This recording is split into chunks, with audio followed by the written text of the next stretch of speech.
KTV Originals।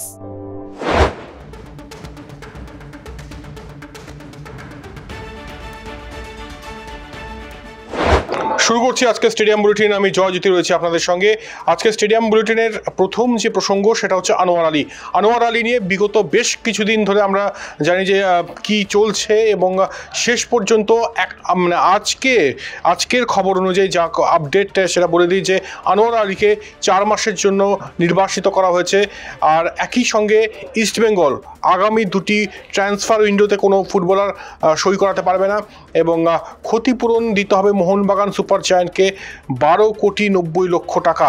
এই হচ্ছে আজকের আপডেট। মানে যদি দেখা যায় প্রথম থেকে শেষ অবধি যেন মনে হচ্ছে একটা টোটালি ওয়েব সিরিজ, যদিও এটার শেষ কিন্তু এখনও মানে এটা যে শেষ এটা বলা যাবে না, কারণ এরপরেও হয়তো আরও কিছু নাটকের অঙ্ক বাকি রয়েছে। আমার সঙ্গে রয়েছেন আমার সহকর্মী কৃষাণু ঘোষ। এই যে বিষয়টা আনোয়ার আলীকে নিয়ে এই যে টালমাটাল অবস্থা, এই পুরো বিষয়টা তোমার কি পর্যবেক্ষণ? দেখো, আনোয়ার আলী, ইস্টবেঙ্গল, দিল্লি এফসি এরা বিধিভঙ্গ করেছে সেটা পরিষ্কার। ফিফার যে নিয়মটা হয়েছিল, ইস্টবেঙ্গল যেটা ভেবেছিল যে ফিফার নিয়ম অনুযায়ী 1 বছরের বেশি লোনে কেউ থাকতে পারে না, কিন্তু সেটা ভারতে চালু হতে গেলে 2025 লাগবে। অর্থাৎ 2024 জানুয়ারি মাসে যে সমস্ত প্লেয়াররা লোনে চুক্তিবদ্ধ হয়েছেন তাদের ক্ষেত্রে এই নিয়মটা প্রযোজ্য, কিন্তু আনোয়ার আলী তার অনেক আগে, তো সেক্ষেত্রে এটা অবশ্যই বিধিভঙ্গ হয়েছে। সেটা প্লেয়ার স্ট্যাটাস কমিটি আগেই জানিয়ে দিয়েছিল।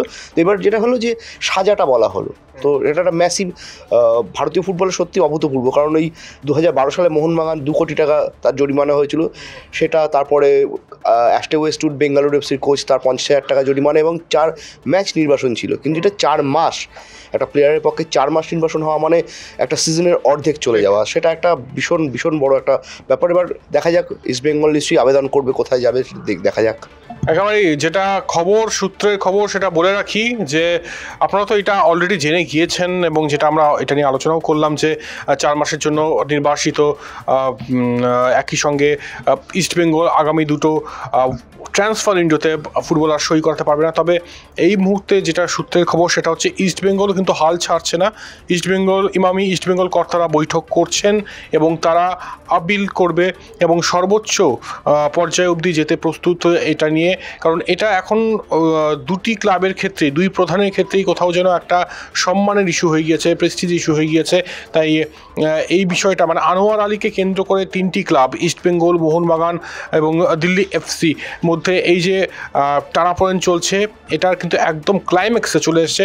এবং আজ এই মুহূর্তে দাঁড়িয়ে যদি বলতে হয় তাহলে ওই একটা কথাই বলবো যে 4 মাসের জন্য সাসপেন্ড আনোয়ার আলী, এবং ফুটবলার হিসেবে কিন্তু এটা বিরাট বড় ধাক্কা। তিনি একটা লম্বা চুক্তিতে এসেছিলেন ইস্টবেঙ্গল, এবং এখানে এসে বলেও ছিলেন যে তিনি সেরাটা দেবেন।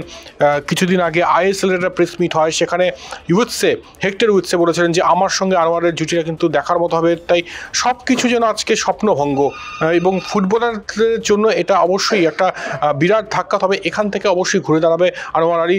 চোখ থাকবে অবশ্যই ইস্টবেঙ্গলের দিকে। আরও একবার জানিয়ে দিচ্ছি, ইমামি ইস্টবেঙ্গল কর্তাদের মধ্যে বৈঠক চলছে, আর তারা একদম সর্বোচ্চ পর্যায়ে অবধি কিন্তু যেতে রাজি রয়েছে। কারণ এটা সেন্সিটিভ ইস্যু হয়ে গিয়েছে, প্রেস্টিজ ইস্যু হয়ে গিয়েছে ইস্টবেঙ্গলের জন্য। আর একই সঙ্গে এটাও বলে রাখা ভালো যে তারা আপিল কমিটিতে অ্যাপিল করার জন্য প্রস্তুত। তবে কি হবে, কোথায় কতদূর জল গড়াবে সেটা অবশ্যই সময় বলবে। তবে আনোয়ার আলী এই মুহূর্তে টক অফ দ্য টাউন। আর আনোয়ার আলীকে নিয়ে মানে এরকম টানাটানি, 2 প্রধানের মধ্যে টানাটানি এর আগে শেষ কবে হয়েছিল সেটা হয়তো মনে করতে পারছি না। 70 দশকে শুনেছিলাম যে এরকম হতো। তবে এই মুহূর্তে আনোয়ার আলীর এই যে ঘটনাটা, যারা এই মুহূর্তে ফুটবল সম্পর্কে ওয়াকিবহল এবং যারা খবর রাখেন, ফুটবল ভালোবাসেন, তারা কিন্তু কোনোদিনও ভুলবেন না। তাই চোখ থাকবে অবশ্যই আনোয়ার আলীর দিকে। এরপর আনোয়ার আলীর পরবর্তী যে প্রসঙ্গটায় আসবো সেটা হচ্ছে ভারত বাংলাদেশ টেস্ট ম্যাচ। আমরা জানি 19শে সেপ্টেম্বর থেকে ভারত বাংলাদেশ টেস্ট ম্যাচ শুরু হচ্ছে চেন্নাইতে। আর বাংলাদেশের সাকিব আল হাসান একটা কথা বলেছেন যে ভারত ভালো দল, তবে যে দল মাঠে ভালো খেলবে তারা জিতবে। ভারত কিন্তু সর্বশক্তি নিয়ে নামছে। ভারতীয় স্কোয়াড অলরেডি ঘোষণা হয়ে গিয়েছে প্রথম টেস্টের জন্য, আর যথেষ্ট শক্তিশালী দল বলা যেতেই পারে, বলা বাহুল্য। কারণ জসপ্রীত বুমরা রয়েছেন, বিরাট কোহলি কামব্যাক করছেন, KL রাহুল রয়েছেন, ঋষভ পান্ত 20 মাস পর টেস্ট স্কোয়াডে সুযোগ পেয়েছেন। তাই একদম সর্বশক্তি নিয়ে চেন্নাইয়ের চিপকে বাংলাদেশের বিরুদ্ধে নামতে চলেছে ভারতীয় দল? কি পর্যবেক্ষণ ভারতীয় স্কোয়াড নিয়ে? সর্বশক্তি নিয়ে নেমেছে, তার একটা কারণ তো ঠিক যে পাকিস্তানকে 2-0 হারিয়ে এসেছে বাংলাদেশ। কিন্তু আর একটা বিষয় হচ্ছে যে নভেম্বর থেকে শুরু হবে হচ্ছে অস্ট্রেলিয়ার সিরিজ, 5টা টেস্ট ম্যাচের সিরিজ। তার আগে বাংলাদেশের সঙ্গে 2টো টেস্ট আর নিউজিল্যান্ডের সঙ্গে 3টে টেস্ট। তো এইখানে দেখে নেওয়া যে ওই যে বড় পরীক্ষা, তার আগে একটা সেমিফাইনাল খেলার মতো এই দুটো সিরিজ হবে। তো এখানে সমস্ত টিমকে নেওয়ার কারণ তাদের কী অবস্থায় রয়েছেন তারা, এবং অপশানস রাখা, যে স্পিনারদের অনেকগুলো অপশান রয়েছে। উইকেট কিপারের ক্ষেত্রে ঋষভ পান্ত যেমন আছেন, ধ্রুব জুরেলকেও রাখা হয়েছে, হয়তো তাদেরকে ঘুরিয়ে ফিরিয়ে খেলানো হবে। ব্যাটিং লাইন হবে KL রাহুলকে ফেরানো হয়েছে সেই নির্ভরতার জন্যই। সরফরাজ স্কোয়াডে রয়েছেন, তিনি কতটা খেলবেন বা কাকে খেলানো হবে। আমার মনে হয় যে এই স্কোয়াড নির্বাচনটা করাই হয়েছে যে একদম শেষ কথাটা ভেবে, অস্ট্রেলিয়ার কথা ভেবে। তো কারণ ওটা সবচেয়ে বড় প্রেস্টিজ, বর্ডার গাভাস্কার ট্রফি আমরা জানি, এবং অস্ট্রেলিয়া গিয়ে টেস্ট সিরিজ জেতা মানে তার থেকে ভালো কিছু হতে পারে না, সেটা একটা পিনাকল বলা যায়। তো আমার মনে হয় এই জন্যই নেওয়া হয়েছে। আর বাংলাদেশ ভালো খেলেছে, সাকিব আল হাসান বলেছেন ঠিক আছে, কিন্তু ভারতীয় বোলারদের সামলানো বাংলাদেশি ব্যাটসম্যানদের পক্ষে কতটা সহজ হবে আমার জানা নেই। আমার মনে হয় যে সেটা ভারত 2-0 এই সিরিজটা জিতবে। ভবিষ্যৎবাণী করে ফেলছে এখানে কৃষাণু, দেখা যাক কি হয়। তবে এটা অবশ্যই মানে এটা বাংলাদেশের মিডিয়াও কিন্তু লিখছে, মানে প্রথম সারির বাংলাদেশের মিডিয়াতেও আমি দেখলাম যে বেশ কিছু জায়গায় তারাও লিখেছে যে ভারত কিন্তু পাকিস্তান নয়, পাকিস্তানে অবশ্যই বাংলাদেশ জিতেছে, এটা একদম ম্যাসিভ অ্যাচিভমেন্ট, কোনো মানে এটা নিয়ে কোনো দ্বিধা নেই। রাওয়ালপিন্ডিতে তারা 2-0 ক্লিন সুইপ করেছে। তবে ভারতের মাটিতে কি এতটা সহজ হবে সেটা অবশ্যই সময় বলবে। তবে জানিয়ে রাখি যে ভারতীয় স্কোয়াডে কামব্যাক করতে চলেছেন বিরাট কোহলি। তিনি পারিবারিক কারণে ইংল্যান্ড সিরিজে খেলেননি, এবং সরফরাজের কথা বলছিল কৃষাণু, সরফরাজ সম্ভবত খেলছেন না, যা সূত্রের খবর। সরফরাজ সেই ইংল্যান্ড সিরিজে 3টি অর্ধশতরান করেছেন এবং যথেষ্ট রকমভাবে কিন্তু তার অ্যাপ্লিকেশন দেখিয়েছেন। তার জায়গায় হয়তো KL রাহুল নামছেন।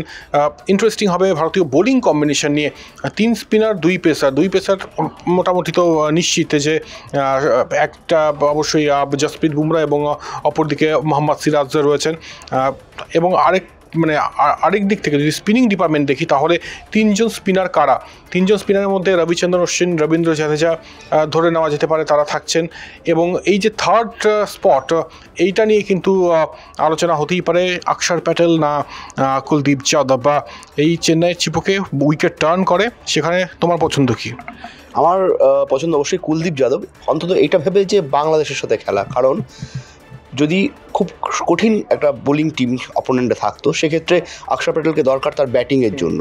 কিন্তু আমার মনে হয় বাংলাদেশের বোলারদের বিরুদ্ধে অন্তত এই স্পিন সহায়ক পিচে আমার মনে হয় যে ভারতীয় ব্যাটসম্যানরা যা আছে সেই লাইন আপ উতরে দেবে। এবং কুলদীপ যাদব যেটা অ্যাড করেন তার দুদিকে স্পিন, যেটা ব্যাটসম্যানরা খুঁজে পান না যে কোন দিকে বলটা কোনটা ঘুরবে, এবং বাংলাদেশের পক্ষে সেটা কঠিন হবে আমার মনে হয়, সেটা মনে হয়।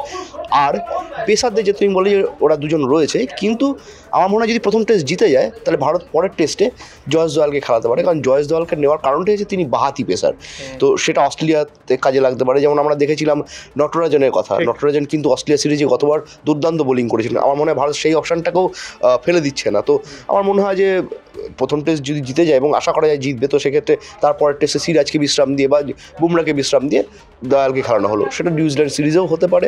দেখা যাক কী হয়। তবে জশ দয়াল কিন্তু একটা রূপকথা, এর কথাও বলতে হবে, কারণ IPL-এ রিঙ্কু সিংয়ের হাতে 5 বলে 5টা 6, এবং তারপর এইভাবে কামব্যাক, এইভাবে প্রত্যাবর্তন, এটা কিন্তু জাস্ট ভাবা যায়নি। তাই সবাইকে অবাক করে দিয়ে জশ দয়াল তার নামের সুবিচার করেছেন, যশ এই নামটা সুবিচার করেছেন, এবং অবশ্যই জশ দয়াল ভারতীয় জার্সিতে খেলবেন এইটুকু আশা করা যেতেই পারে। তবে প্রথম টেস্টে স্কোয়াড মোটামুটি যা বোঝা যাচ্ছে, যেটা আমরা অলরেডি আলোচনা করলাম, এদিকে অবশ্যই নজর থাকবে, এবং ঋষভ পান্থের দিকেও নজর থাকবে। 20 মাস পর তিনি টেস্ট স্কোয়াডে কামব্যাক করছেন।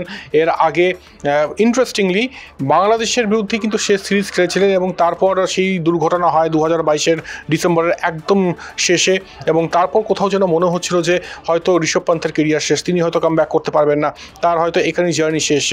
সেখান থেকে ফিনিক্সের মতো কামব্যাক ঋষভ পান্থের। এবং অবশ্যই পান্থ নিয়ে যখন কথা বলছি, সৌরভ গঙ্গোপাধ্যায়ের কথা আসবে। দিল্লি ক্যাপিটালসে খুব কাছ থেকে দেখেছেন সৌরভ গঙ্গোপাধ্যায়, এবং সৌরভ গঙ্গোপাধ্যায় একটা মন্তব্য করছেন, তিনি মন্তব্য করছেন যে ঋষভ পান্থ অল টাইম গ্রেটদের তালিকায় থাকবে টেস্ট স্কোয়াডে।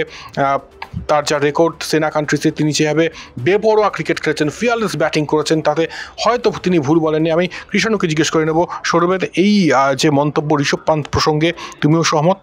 নির্দ্বিধায়, কারণ যে ব্যাটসম্যান একদম তরুণ ব্যাটসম্যান, তিনি অ্যান্ডারসনকে তার মাঠে মাথার উপর দিয়ে 6 মারতে পারেন, যিনি অস্ট্রেলিয়ায় গিয়ে ওরকম একটা দুর্দান্ত টেস্ট জেতাতে পারেন, একটা না বারবার করেছেন, এবং তার এই ফিয়ারলেস ব্যাটিং সেটা সত্যি টেস্ট ক্রিকেটের পক্ষে দুর্দান্ত বিজ্ঞাপন। কারণ টেস্ট ক্রিকেটের থেকে তো মানুষের মনটা সরে আসছে, মানুষের আকর্ষণ নেই, সবাই টি-20 দেখছে।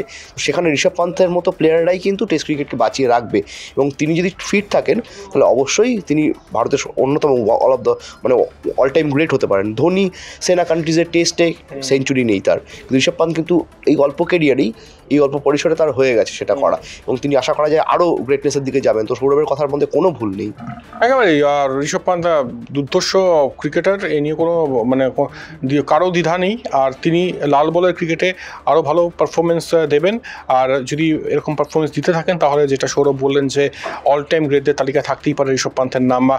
আরেকজনের কথা বলবো ধ্রুব জুরেল, তিনিও রয়েছেন। ধ্রুব জুরেলকেও কিন্তু সম্মান দিয়েছে বিসিসিআই, কারণ তিনি রাঁচি টেস্টটা জিতিয়েছেন। একবার মনে করিয়ে দেখুন যে ইংল্যান্ডের বিরুদ্ধে খুব ক্রিটিক্যাল সিচুয়েশন ছিল, সেখান থেকে একটা 90 রানের ইনিংস, এবং তারপর ভারত সেই ম্যাচ শুধু জেতে না, সিরিজও জেতে রাঁচিতে। আর ধ্রুব জুরেলকেও কিন্তু নেওয়া হয়েছে। অবশ্যই খেলবেন হয়তো ঋষভ পান্থ, তবে ধ্রুব জুরেল থাকছেন, স্কোয়াডে থাকছেন, এবং কীভাবে দল সাজানো হয় বাংলাদেশের বিরুদ্ধে সেদিকে অবশ্যই নজর থাকবে। একদম শেষ ল্যাপে চলে এসেছি স্টেডিয়াম বুলেটিনের। আজকে বিশেষ দিন, দিস ডে দ্যাট ইয়ারে আজকে ওয়েন মর্গানের জন্মদিন, একমাত্র ইংল্যান্ড অধিনায়ক যিনি 50 ওভার ওডিআই ওয়ার্ল্ড কাপ জিতেছেন। 2019-এর হয়তো সেরা ওয়ার্ল্ড কাপ ফাইনাল হয় ইংল্যান্ড নিউজিল্যান্ডের মধ্যে, এবং আজকে সেই ক্যাপ্টেনের, ইংলিশ ক্যাপ্টেনের জন্মদিন। কেকেআরেও খেলেছেন, কেকেআরের ক্যাপ্টেন্সিও করেছেন, এবং যথেষ্ট ভালো ক্রিকেটার। যখন শট খেলেন, যখন 6 মারেন ওয়েন মর্গান, যেটা মনে হয় ব্রুট মিউজিক চলছে স্টেডিয়ামে। আর সেই ওয়েন মর্গানকে আমাদের তরফ থেকে, স্টেডিয়াম বুলেটিনের তরফ থেকে অনেক অনেক শুভেচ্ছা। কিছু বলবে ওয়েন মর্গানের জন্য? ওই আবার একই কথা বলি যে তুমি বিতর্কিত বলেছো ইংল্যান্ডের বিশ্বজয়, সেটা মোটেই বিতর্কিত বলে আমার মনে হয়নি। নিয়মে হয়েছে, সুতরাং সেটা নিয়মেই রয়েছে। তো আম্পায়ার কী করেছেন সেটা আম্পায়ারের ব্যাপার, কিন্তু ইংল্যান্ড কিন্তু বৈধভাবেই জিতেছে। সুতরাং ফুটবলে ইংল্যান্ড বিশ্বকাপ জিতেছে বিতর্কিতভাবে, ক্রিকেটে বলেছে, এই সমস্ত বলে লাভ নেই। বুঝতে পারছেন তো কৃষাণু কত বড় ইংল্যান্ড সাপোর্টার, মানে বিতর্কিত বলা যাবে না। ইংল্যান্ড ওয়ার্ল্ড কাপ জিতেছে, এটা নিয়ে তো কোনো মানে দ্বিধা নেই, তবে যে পদ্ধতিতে জিতেছে সেটা নিয়ে একটা প্রশ্ন ছিল। যাই হোক, জিতেছে, মানে যে জেতে, জো জিতা ওহি সিকান্দার, যে জেতে তার নামটাই থেকে যায়। আজকে এখানে শেষ করতে হচ্ছে স্টেডিয়াম বুলেটিন। তবে ওই যেটা বললাম, আনোয়ার আলী নিয়ে কিন্তু রেসটা চলতেই থাকবে, এবং কতদূর এই রেস চায় আমরা অলরেডি ভেতরে খবর দেওয়া শুরু করেছি। কারণ আমরা বললাম যেটা বললাম প্রথমেই, যে ইমামি ইস্টবেঙ্গল কর্তারা আজকে বৈঠক করেছে, এবং শেষ অবধি তারা কিন্তু যাবে। আর এটা প্রেস্টিজ ইস্যু হয়ে গিয়েছে ইস্টবেঙ্গল মোহনবাগানের মধ্যে। আপিল কমিটিতে আপিল করবে, এবং তারপরে কি হয়, মানে পিকচার আবি বাকি হে মেরে দোস্ত, এখানে কিন্তু খেলা শেষ হয়নি। তাই খেলার শেষটা দেখার জন্য আমরাও অধীর আগ্রহে রয়েছি। আরও একবার জানিয়েছি যে প্লেয়ার স্ট্যাটাস কমিটি তাকে যে এই শাস্তিটা দিয়েছে, তার একটাই কারণ, যে পদ্ধতিতে তিনি মোহনবাগান সুপার জায়ান্ট থেকে ইস্টবেঙ্গলে এসছে সেটা অনৈতিক তারা বলছে, আর যার জন্যই কিন্তু 4 মাস সাসপেন্ড এবং একই সঙ্গে জরিমানা। সব নজর থাকবে আমাদের। আজকে এখানে শেষ করছি স্টেডিয়াম বুলেটিন। সঙ্গে থাকুন স্টেডিয়াম বুলেটিন, এবং স্টেডিয়াম বুলেটিন দেখার জন্য লগ ইন হতে হবে কলকাতা টিভি অনলাইনে, এবং একই সঙ্গে আমাদের ডিজিটাল ব্রডকাস্ট পার্টনার ডেলি হান্ত রয়েছেই, সেখানে উঁকি মারতে ভুলবেন না।